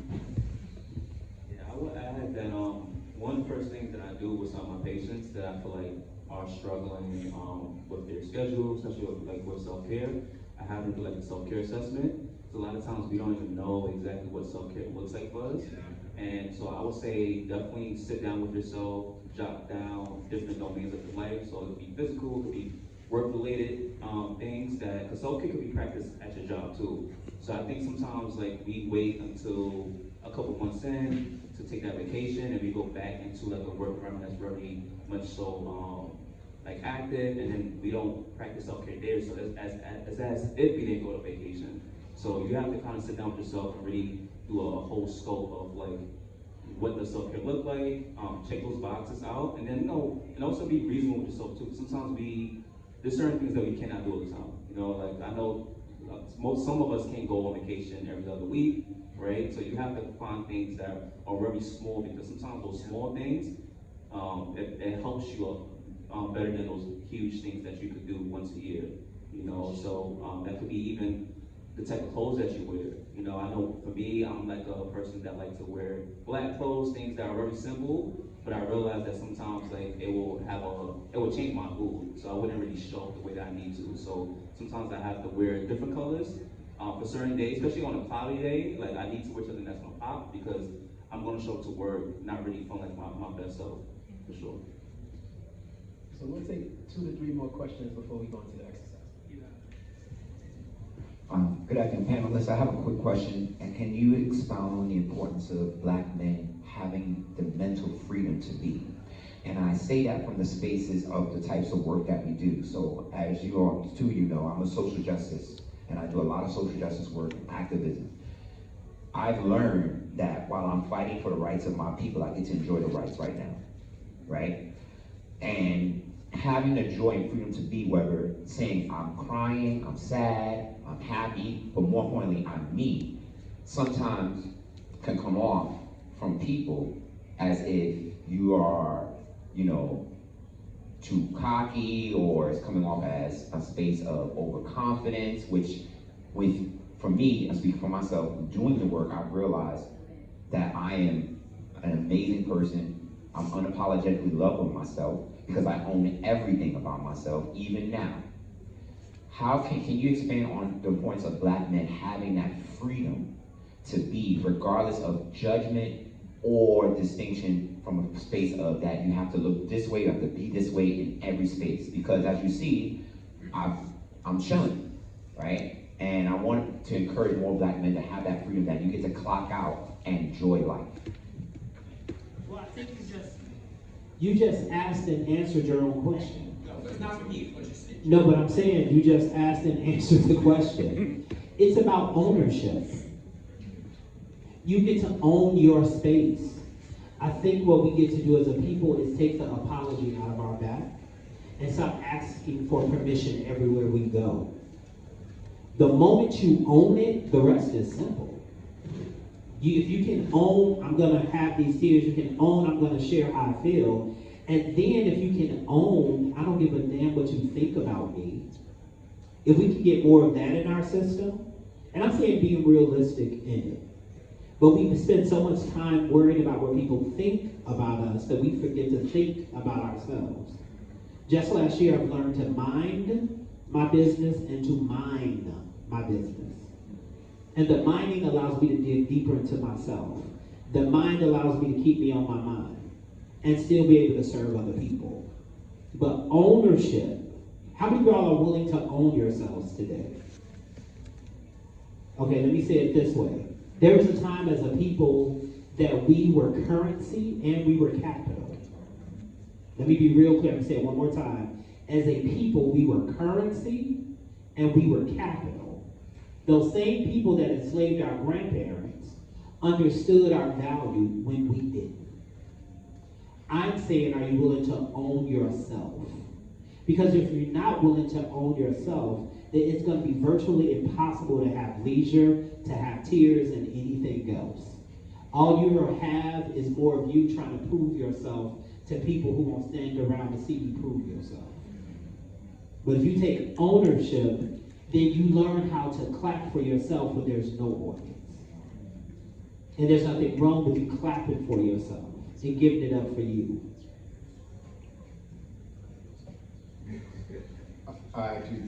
My question, you said earlier about safe spaces versus you called it bold and courageous spaces, and I think you just sort of touched on it a bit. But if you could tell us more how to create bold and courageous spaces for yourself. Yeah. I think one way to do that, and like what you just said, yeah, is own who you are. Like, I can have a bold and courageous space within myself. The moment I own who I am, then I'm not walking into a room trying to apologize. And I'm also not walking into the room looking for acceptance. I've done all the acceptance that I need for any room that I walk into. And that whole bold and courageous is really inspiring the person next to me. I'm going to share in this way, which will prompt other people to share in that way. Because if I'm waiting for it to be safe, then I may never move, because in my safe place, you used that against me last time. In my bold space, I don't care what you think, I need to get this off my chest. That's really the difference. It starts, the whole conversation around mental health will always, always, always start with you. It is never what's happening outside, it's always what's happening inside. And so when we check in on our inside self, you can be bold and courageous in the bodega, the Uber, in here, outside. But if you're looking for safe, you may not never leave the house. Right? Us leaving the house is a revolutionary act. Everybody in this room is pushing through some form of PTSD, some form of like perpetual sadness. Many of us in the room are grieving for all kinds of loss. And the bold and courageous allows us to step forward into that where confidence won't give us access to it.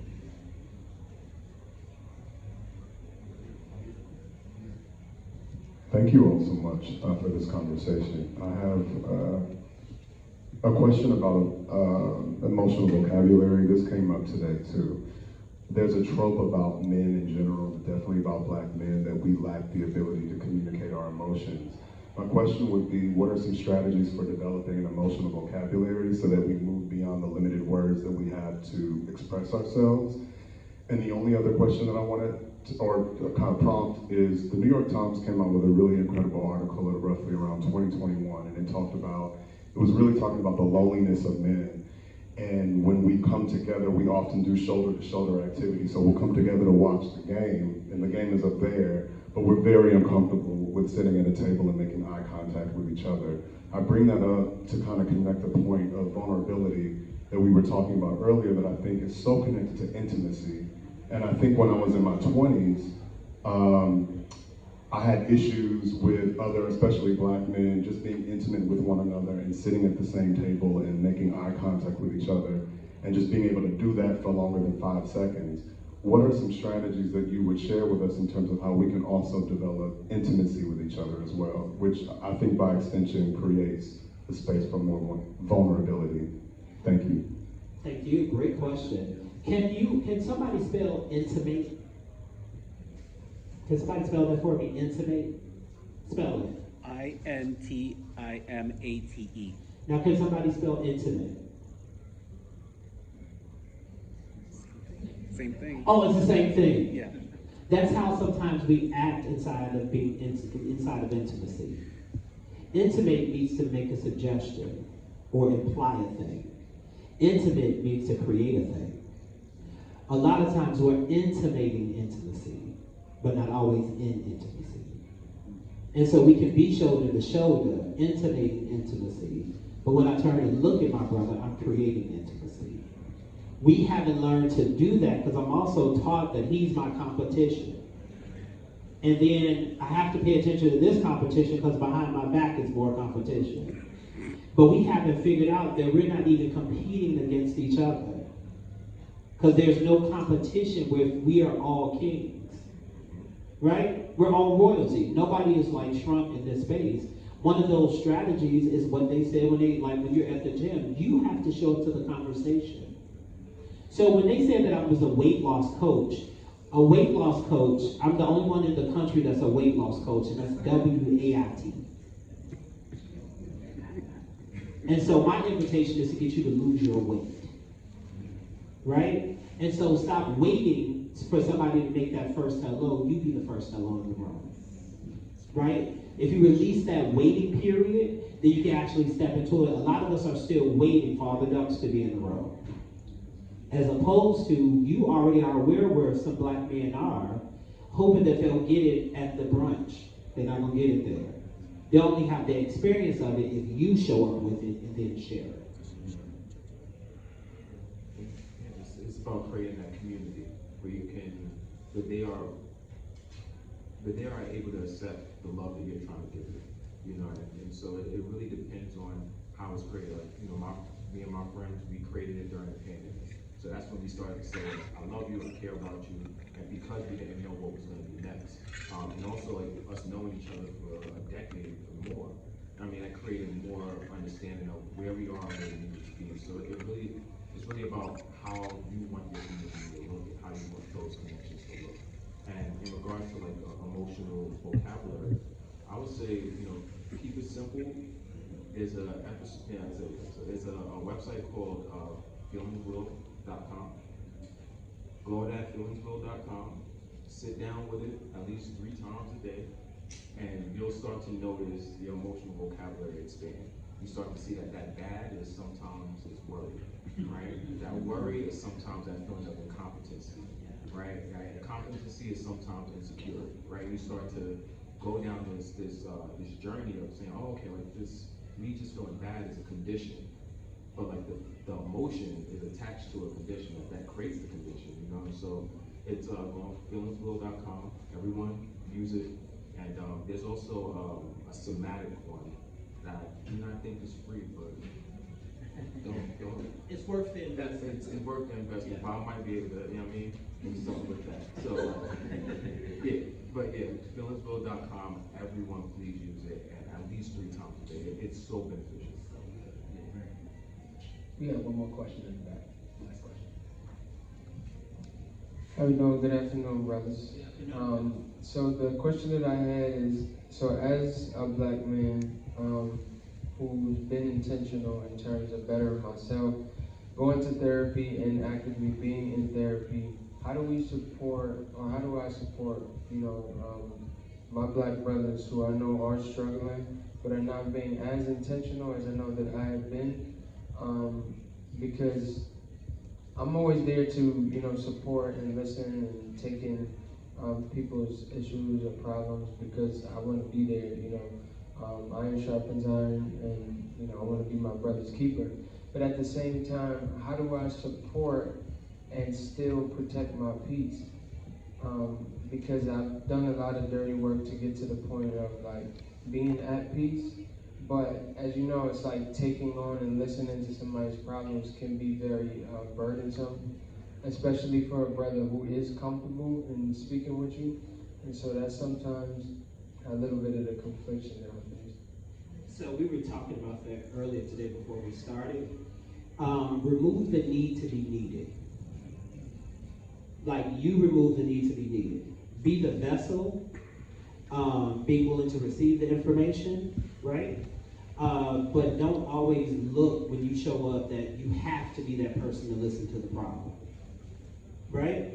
And inside of that, someone said boundaries. That boundary is really for you, but it's really for the people that you're sharing that with. And you got to be clear that just because you want to be a brother's keeper doesn't necessarily mean that everybody you're trying to keep wants to be kept.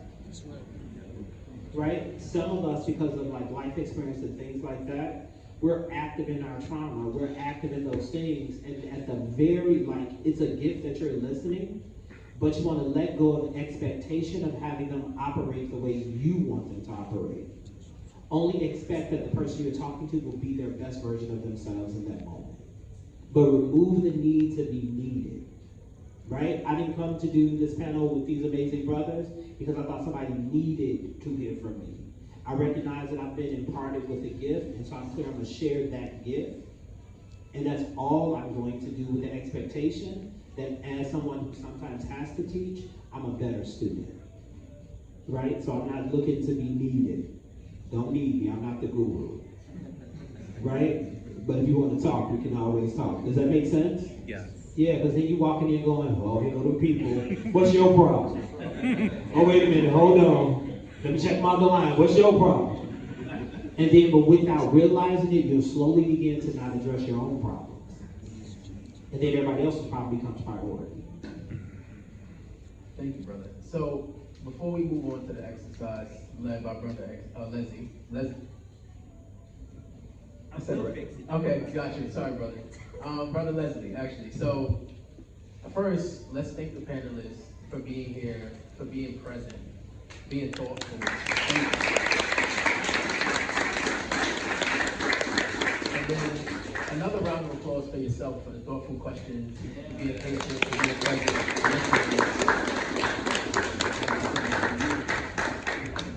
All right. How's everybody doing? Okay, so my name is Leslie Butterfly Soul Taylor. Butterfly Soul comes from the book by noted clinical psychologist Dr. Naeem Akbar. He wrote this illustration on how black men, we start off in society as caterpillars. Those of us who survive emerge as butterflies, so I took on the moniker Butterfly Soul. So most people know me as Butter, Mr. Butter, Uncle Butter, Tío Mataquilla. That's Uncle Butter in Spanish, right? So a lot of like students and people in the DOE know me as that. So what I'd like to do is a really quick exercise with the folks in the room. Is that okay? Yeah. All right. So if everybody's standing, can I get you all to take a seat real quick? Hurry up and take your time. Come on, take a seat. Now, in a moment, here's what I'm going to have you all do. I'm going to have everyone in the room find you a partner. You don't have to know them. I want you to get in seated diads. Your chair should be facing the person sitting across from you. Everybody got me? So find your partner real quick, anywhere in the room, in the seated diad. Only 2 people. Just do it here too. Do it like this.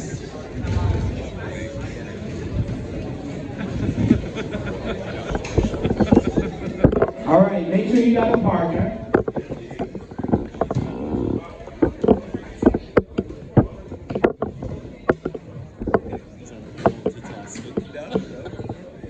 I'm trusting this. Is there a Lloyd Joseph in the room? Lloyd Joseph? Lloyd Joseph, we have something for you. If you could, Lloyd Joseph, can you go to the DJ booth real quick? We're going to go get it for you. You said that we're going to go get it. That's community. I got bills, Lloyd. You better thank these bills. I got bills. You're like, hey, man, Lloyd, get your phone. All right, what I'd like for you to do is focus in on the person sitting across from you. And by focusing, lend me your ears, but really look at them. And if you're already looking at me, notice that you're not listening. Look at the person sitting across from you. Now, for some of us, this might be a little uncomfortable, especially if you're someone that used to hiding. And sometimes used to hiding in plain sight. So what I want you to do is really take that person in. And if you can, please don't talk, because you don't want to talk yourself out of it, but really take that person in. What I want you to do is you're looking at them, I want you to notice all the things about you that are different. Right? Maybe this person is from a different part of the diaspora. But just notice, maybe they're a different sex or sexuality.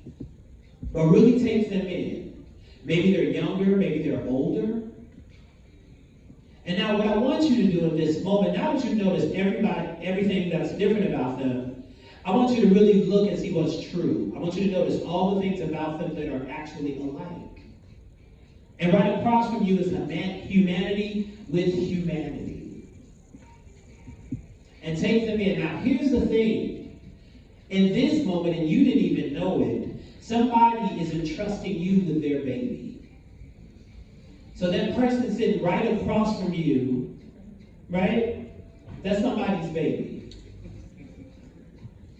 Somebody came together to create an amazing human being that you may or may not have known was actually on the planet, but in this moment, they're going to support you. Now, what I want you to do is decide who's going to be person A and who's going to be person B. So you decide now, who's going to be person A, who's going to be person B. My last name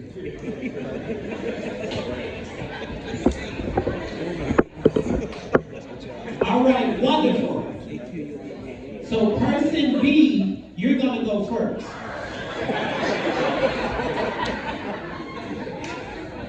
So person B, you're going to go first.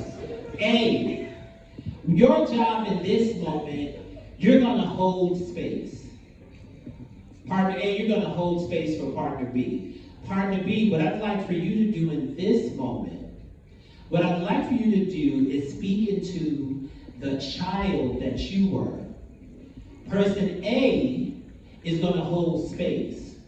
What are some things right now that you would say to that child that's walking around in you? Like, what are some things that that child needs to hear that nobody else can tell them in this moment, but only you can? So you're speaking to that child in you, and person A is going to hold that energy. You have 2 minutes. Please begin. Go.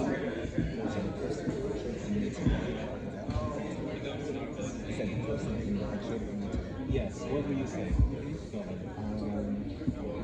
I think I was it's going to be okay. I would say another theory is that the universe, the spaces and the universe that you're in, that the question of what I truly believe in.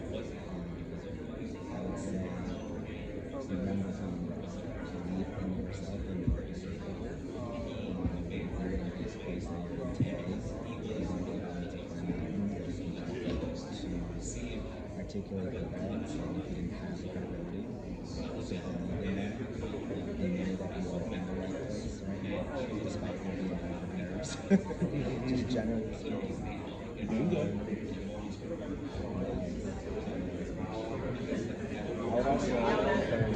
All right, you got 30 seconds. Your uniqueness is actually your superpower. Everyone is not always going to understand. Everyone doesn't always understand.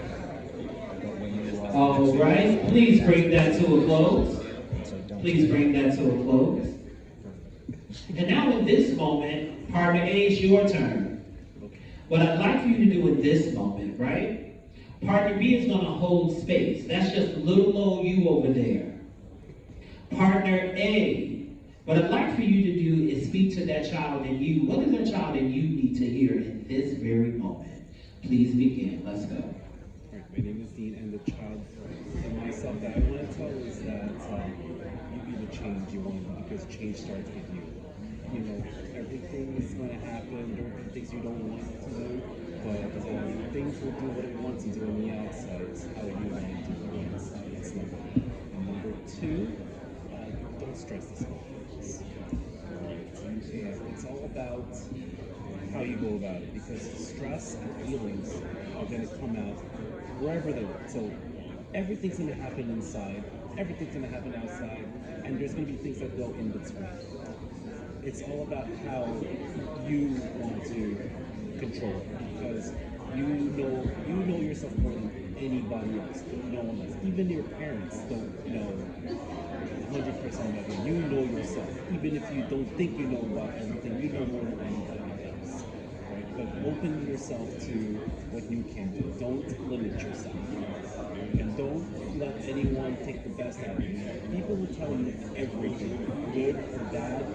You need to do your homework, and you need to do your self-learning process.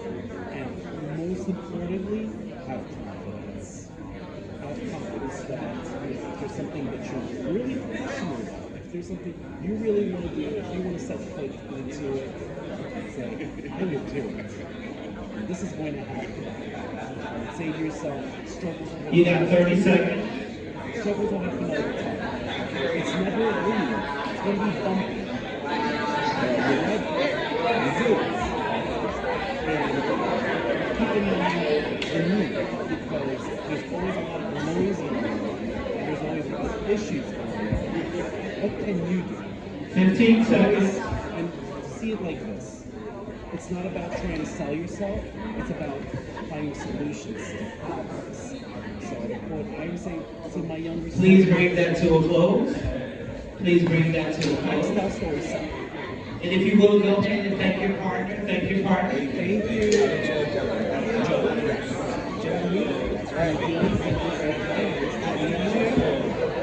So that was one of the deepest. What are y'all doing with y'all chairs? I tell nobody turn around. All right. When I say flat tire, you say shh, flat tire. Thank you for your undivided attention. Here's what's great about children, right? Children are always ready to share what they know. Always. What you just did in this moment, you absolutely spoke into you, but you also spoke into the child sitting across from you. What I want us to remember that even inside of the conversation of leisure and self-care, don't forget to tap into the child in you too. Give yourself permission to play. Give yourself permission to be silly. And when you forget to do so, don't forget to talk to yourself. Right? Some of us might be told that if you talk to yourself, you're crazy. I believe if you don't, you absolutely are. But in this moment, what you just did, that child that you just spoke to, that's actually for many of us in the room where the healing in mental health starts.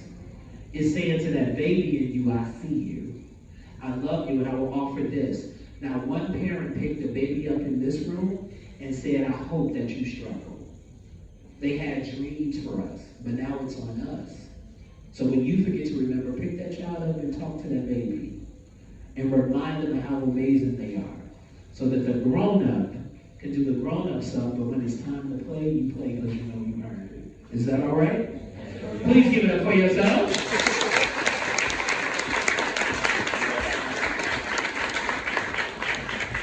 That was great, Joe. I tried. It might be like they can't.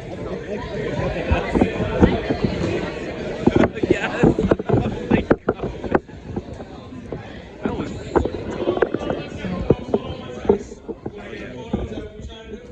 Real quick before the photo, I just want to pass it over to Joe Dillon to close us out. Okay. All right. Thank you. Thank you, everyone. Well, isn't that incredible? The panel, the activity. So as Jermaine just mentioned, my name is Joe Dillon, and I have the pleasure of serving on the Community Service Committee with the Wall Street Alphas alongside Brother Kevin Alston, who introduced everyone this afternoon. I just want to take a moment on behalf of the Kappa Xi Lambda chapter of Alpha Phi Alpha Trinity Incorporated. I want to take a moment to thank these dynamic panelists. It is not every single day that you have a panel of 5 dynamic Black male professionals speaking openly about mental health. And I think this is a very special moment. And then I also want to take a moment to thank each of you, because you're actually investing in yourself as we speak, to really take this moment to look inside, to see how you're feeling, and then to also take that moment to experience that with everyone who's here. So I'd like you all to give it up for yourselves as well. So if you enjoyed today's conversation, I'd like to encourage everyone in the room to please follow the Wall Street Alphas on Instagram. You can also visit our website if you're interested in more programming such as this. And then after, I would say I want everyone to go out into the world and share one piece of information that you learned here today. We need to make sure that we're helping every single person take care of themselves too. So with that, I will close this out. Thank you all.